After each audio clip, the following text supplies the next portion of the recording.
5 साला बेंटली को cerebral palsy है। ये इसकी जिंदगी के पहले चंद कदम हैं जो उसने उठाए हैं। एक खास रोबोट लड़की को खुद से आगे बढ़ने में मदद करता है।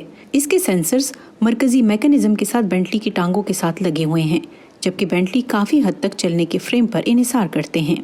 ये रोबोट एक खुसूसी ऐप की मदद से चलते हैं।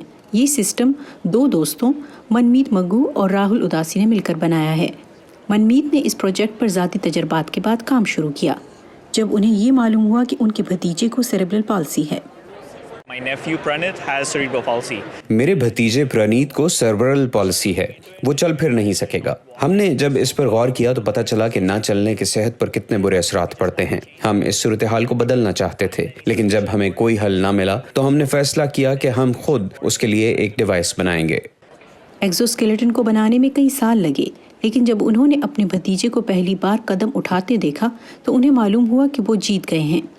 अमेरिका में सेरेब्रल पाल्सी से मुतासरा अफराद की तादाद 7 लाख है।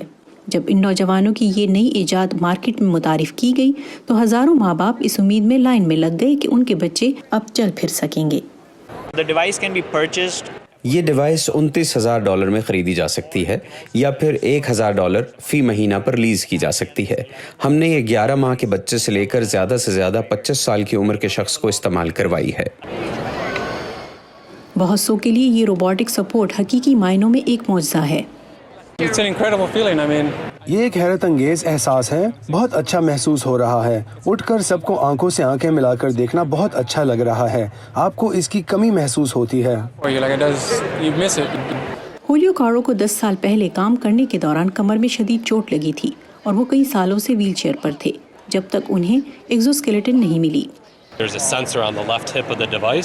डिवाइस के बाईं तरफ पीठ पर एक सेंसर है जो कि उनकी जिस्मानी हरकत को समझ सकता है।